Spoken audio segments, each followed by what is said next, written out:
वक्रतुंड महाकाय सूर्यकोटि समप्रभ निर्विघ्नं कुरु मे देव सर्वकार्येषु सर्वदा। वक्रतुंड महाकाय सूर्यकोटि समप्रभ निर्विघ्नं कुरु मे देव सर्वकार्येषु सर्वदा। राधे राधे, जय श्री कृष्णा। मैं सीमा सिंह आप सभी को सादर प्रणाम करती हूँ। आज मैं आपको माघ मास का महात्म्य सुनाने जा रही हूँ। आज हम माघ स्नान का पहला अध्याय सुनेंगे। माघे निमग्ना सलिले सुशीते विमुक्त पापस्त्र दिवं प्रयान्ति प्रीतिये वासुदेवस्य सर्व पापानुतये माघ स्नानं प्रकुर्वीत स्वर्ग लाभाय मानवः। माघ मासे गमिष्यन्ति गंगा यमुना संगमे ब्रह्मा विष्णु महादेव रुद्रादित्यं रुद्रणा। सुमिरी भवानी शंकर ही गणपति को शिरनाय माघ महात्म्य पूर्ण लिखूं भाषा सरस बनाए। संसार में धर्म ही एक ऐसा साधन है जिसका अवलंबन करते हुए प्राणी अपना जीवन सुखमय बनाकर आत्म शांति की प्राप्ति करके परलोक सुधार सकता है। यही नहीं, इसके द्वारा मोक्ष तक की प्राप्ति हो सकती है। जहाँ धर्म होता है वहीं जय होती है। अतः जो प्राणी सुख, जय और स्वर्ग की इच्छा रखता है उसे धर्म का साथ कभी नहीं छोड़ना चाहिए। जिस धर्म के आधार पर यह जगत विद्यमान है, जो धर्म सत्य सनातन सुखों की उपलब्धि करवाता है, उसी धर्म को वेद पुराण श्रुति स्मृति उपनिषदों में सत्य, दया, तप और दान इन 4 पैरों से युक्त बतलाया है। अतः धर्म में श्रद्धा रखने वाले स्त्री पुरुषों को हमेशा सत्य, दया, तप और दान को अपनाना चाहिए। वेद शास्त्रों का वर्णन करने वाले ऋषि मुनियों ने प्राणी मात्र पर कृपा करके जिन धार्मिक ग्रंथों का उल्लेख किया है, उन्हीं में माघ मास है। उन्हीं में माघ मास का महात्म्य है। भगवान वेद व्यास रचित पुराणों में से ऋषि मुनियों ने इसे निकाला है। यह वही माघ महात्म्य है जो ज्ञान का भंडार है, सुख का सागर है, स्वर्ग की नसीनी है। सांसारिक दुखों से दुखी प्राणियों के लिए यह एक अमोघ शास्त्र है। माघ मास मकर संक्रांति में आता है। इन दिनों सर्दी बहुत अधिक पड़ती है, तथापि स्नान, ध्यान और व्रत का जो वर्णन माघ महात्म्य में यथा स्थान किया है, उसका पूरी तरह से पालन करना चाहिए। जो स्त्री, पुरुष, बालक, वृद्ध, रोगी, उन्हें सामर्थ्य के अनुसार नियमों का पालन करना चाहिए। ऐसा करने से जहां उनका शरीर स्वस्थ और निरोगी रहता है, वहीं चित्त में एकाग्रता, श्रद्धा, विश्वास भी बढ़ता है। माघ मास में तीर्थ में स्नान करने का जो फल बताया गया है, उसका तो वर्णन ही नहीं किया जा सकता। ऋषि मुनियों ने माघ मास में किसी भी तीर्थ स्थान का बहुत पुण्य फल लिखा है। प्रयागराज में स्नान करने के बराबर किसी तीर्थ का फल नहीं है। इसलिए सभी पापों को और दुखों को दूर करने वाला मात्र प्रयागराज तीर्थ में स्नान बताया गया है। श्रद्धा के अनुसार दान आदि क्रियाएं भी मनुष्य को करनी चाहिए। इस प्रकार धर्मपरायण स्त्री पुरुषों को काम, क्रोध, मद, लोभ, मोह, अहंकार, ईर्ष्या, द्वेष, छल, कपट, निंदा, असत्य, हिंसा, चोरी, जुआ, मद्यपान, पाखंडी पुरुषों से बातचीत करना, यह त्याग देना चाहिए। माघ स्नान का नियम पौष मास की शुक्ल पक्ष की द्वादशी से लेकर माघ की शुक्ल पक्ष की द्वादशी तक किया जाता है। पृथ्वी पर शयन करना, एक समय भोजन करना, यह जरूरी बताया गया है। माघ स्नान करने वाले व्यक्ति को सूर्य उदय से पहले उठकर शौच आदि नित्य कर्म करके गंगा, जमुना, तालाब, कुआं, बावड़ी जहां भी साफ जल मिले स्नान करना चाहिए। पवित्र नदी में ही स्नान करे तो बहुत अच्छा है। नदी स्नान समस्त पापों को दूर करने वाला बताया गया है तथा समुद्र में गिरने वाली नदी में जो स्नान करते हैं वह सर्वश्रेष्ठ है। त्रिवेणी स्नान सर्व मंगलदाता और मोक्ष को प्रदान करने वाला है। प्रथम पितृश्वरों को तर्पण करें, उसके बाद शिव, पार्वती तथा लक्ष्मीकांत भगवान का एकाग्र चित्त से चंदन, पुष्प, अक्षत, भोग आदि से पूजन करें।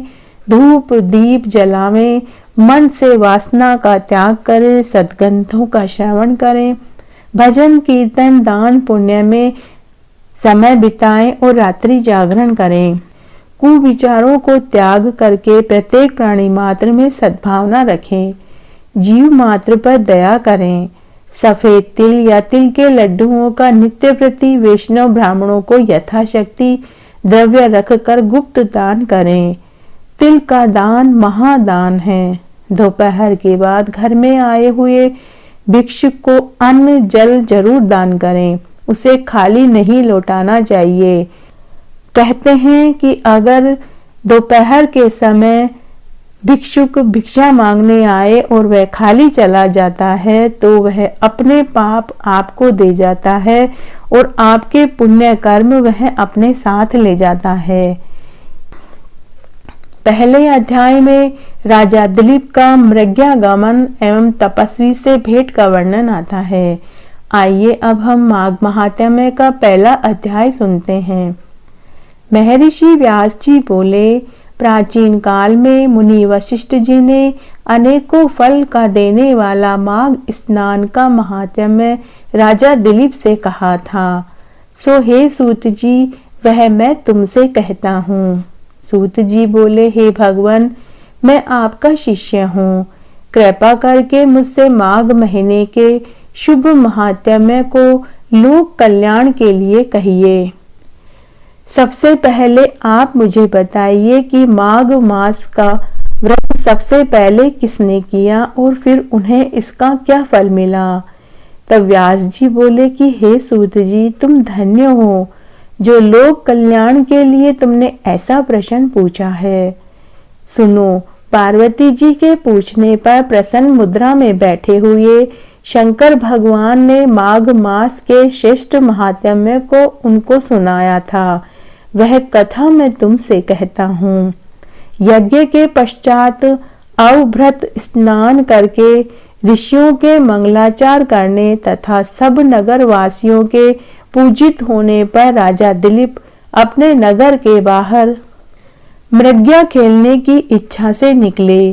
मृग के शिकार का प्रेमी राजा दिलीप कोलाहल के बीच पैरों में जूते पहने हुए, नीले रंग की पगड़ी बांधे हुए, कवच धारण किए हुए, अंगुलियों में बखनखा पहन, हाथों में धनुष बाण आदि शस्त्र लेकर चल दिए। राजा के पैदल सिपाही हाथों में तलवार और ढाल लिए हुए घने मनोहर जंगल में उनके साथ साथ चल रहे थे। बड़े बड़े स्रोतों को लांघने वाले तथा कुंजों में मृगों को ढूंढने वाले युवा पुरुष भी उनके साथ आनंद पूर्वक कीड़ा करते हुए चल रहे थे। सेवकों के चिल्लाने पर, देखो यह मृग भागा जा रहा है, मारो, तब राजा स्वयं झपटकर उसको मारते थे। फिर इधर उधर वनस्थली में उड़ते मोरों के झुंडों को देखते थे। कहीं पर घबराई हुई हिरनियों के झुंड जिनके बच्चे सब दिशाओं में भाग रहे थे। कहीं बेसियार भयंकर बोली बोल रहे थे। कहीं गैंडों के झुंड हाथियों की शोभा बढ़ा रहे थे। कहीं खोखलों में उल्लू बोल रहे थे। कहीं सिंगों के पदचिन्ह दिखाई देते थे तो कहीं शार्दुल के नखों से विदीर्ण मृगों के रक्त से भूमि लाल हो रही थी। कहीं दुग्ध भरे थनों से भैंस घूमती थी तो मानो घर के आंगन की भूमि प्रतीत होती थी। कहीं कहीं वृक्षों की घनी छाया थी तो कहीं जंगली पुष्पों से वन सुगंधित हो रहे थे। कहीं पर लता ग्रहों पर भोरे गूंजते हुए तोरण सा बना रहे थे। कहीं भयानक बिलों से सर्पों की कैंचुली बाहर निकल रही थी तो कहीं बड़े बड़े अजगर दिखाई दे रहे थे। कहीं दावानल की ज्वाला की ज्योति शिलाओं पर दिखाई देती तो कहीं पर भेड़िए और व्याघ्र के भय से हल्ला सुनाई पड़ता था। कहीं पर कुत्ते खरगोश पर छोड़े जाते थे तो कहीं राजागण सरोवरों पर विश्राम करके आगे जाते थे। इस तरह व्याधों के शब्दों से तथा राजा के शिकार खेलने और खंदड़ी तथा मृदक के बजने के कलरव से घबराकर एक सारग मृग जंगल से निकला, जो पृथ्वी पर चौकड़ी भरकर कभी आकाश तो कभी पृथ्वी पर दिखाई पड़ता था। इस तरह वह टेढ़े मेढ़े कांटेदार घने वृक्षों के भयंकर जंगल में घुस गया।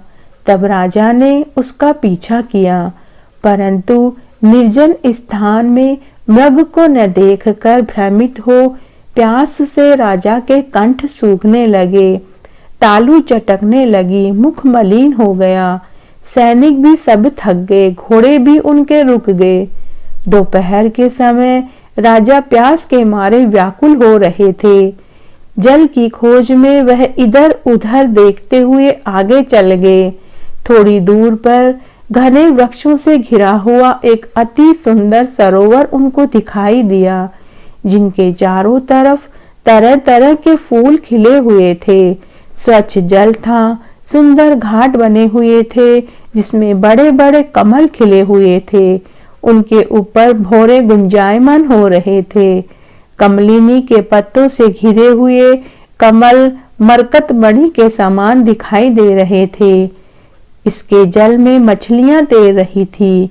इसका जल साधुओं के मन के समान शुद्ध था। लहरें शोभा दे रही थी तथा अनेक प्रकार के जलचर डोल रहे थे। हिंसक मगर घड़ियाल घूम रहे थे। स्वच्छ और सुंदर घाट बने हुए थे। बड़े बड़े फूल खिल रहे थे। कमलिनी के पत्तों से घिरे हुए कमल नीलम की तरह प्रतीत हो रहे थे। इसका जल सज्जनों के हृदय के समान प्रतीत हो रहा था, जो स्वच्छ और पवित्र था। सरोवर का जल लहरों से बड़ा सुंदर लग रहा था। जल में अनेक प्रकार के जीव जंतु मछलियां स्वच्छंदता से इधर उधर फिर रहे थे। दुष्टों के चित्त जैसे निर्दयी मगरमच्छ भी थे। जैसे विपत्ति में पड़े हुए लोगों के दुख को हरने वाले महादानी पुरुषों के समान यह सरोवर अपने जल से सबको सुखी कर रहा था। इसका शीतल जल पक्षियों की प्यास को शांत करता था। चातक का दुख हरने वाले चंद्रमा की तरह तथा दाताओं की तरह दुखी लोगों के दुखों को हरने वाला अपने शीतल जल से हिंसक पशुओं को पितरों के समान संतुष्ट करने वाला था।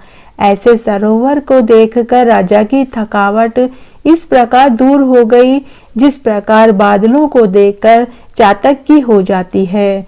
वहां पर राजा ने जल पिया और मध्याह्न की संध्या कर अपने सहायकों सहित भोजन करके उस सरोवर के किनारे बैठ विचित्र कथाओं को कहता हुआ रुक गया और रात में धनुष बाण सहित वृक्ष के नीचे आसन लगा लिया।